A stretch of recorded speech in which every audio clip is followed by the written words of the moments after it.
Are guilt and shame keeping you stuck where you feel like you're not worthy? You're not able to make it through whatever it is that you're suffering with? I'm here to tell you that you don't have to carry this burden alone.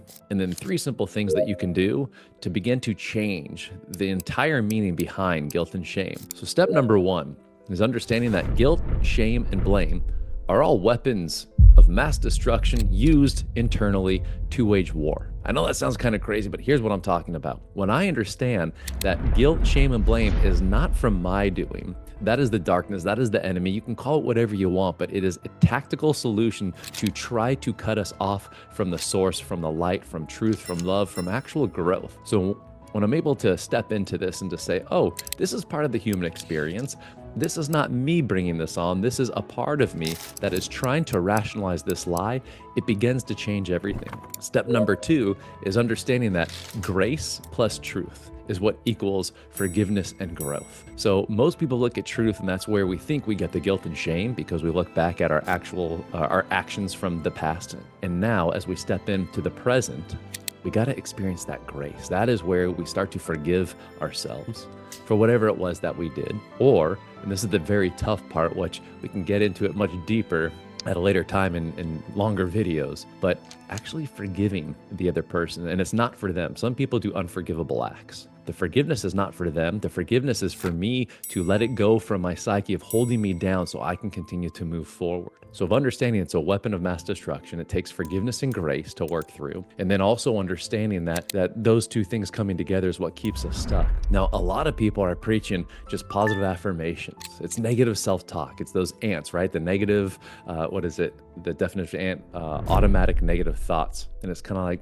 okay, that's part of the human experience. We can't control our initial thoughts. Thoughts will pop in. I know when I'm driving, I'm having a great day. Somebody cuts me off. My first thought is, oh, I hope they get in a car accident. I hope they die. Like just crazy stuff. I'm like, whoa, that's not me. So of understanding that thoughts will come and go. I don't have to attach labels or meanings to them because they're not necessarily mine to own. There's a second thought called a sponsoring thought. That's where I have control. That's where I'm able to start to direct these thoughts to say, do I want to continue to sponsor this initial thought, or are there other thoughts that may better serve me? So if you're struggling with guilt or shame, whatever's happened in the past, just remember that either A, it's not your fault, or if you feel like it is, that was a different version of you, and you did what you had to do in order to survive. And the reason why I know you did what you had to do is because it would have worked out differently if it was supposed to. This is the part that trips people up and keeps us enslaved and imprisoned in this guilt and shame, is what happened had to happen, otherwise it wouldn't have happened. Trying to argue with reality, to undo reality of something that was, it's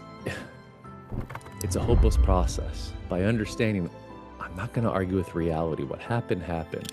Now that I understand, I can use that as feedback and I can begin to make the changes. So the positive affirmations don't work. Otherwise, everybody nowadays would be healthy, because you see the memes and the GIFs or GIFs, whatever you want to call it. You see them all over the place. Think happy thoughts. I'm writing notes down. Put it on your board. Like it doesn't work. There's a part of the psyche that says, this is BS. What we want to do is instead, when we have these thoughts, is to actually own them, to acknowledge them, but not have them be so heavy we can observe them. And by observing, we are able to take that next step and not take 100% trying to carry it like the weight of the world on our shoulders. And we can say, guilt, shame, what is it that you're wanting to teach me? I'm no longer going to sedate. I'm no longer going to push you aside. I'm no longer going to try to reject you. I'm going to listen to you. And what's amazing is when we create the spaces where we find the grace. And so knowing that it is a process, and through going through those steps, we're able to help come out on the other side with more peace, with more progress, with more purpose. And now we can move from pain to purpose. So if this was helpful, if you liked what you heard, make sure to drop a comment below of some of the tools that you go to, that you've used that have helped, and like and subscribe for some additional ways to continue rocking it in your recovery.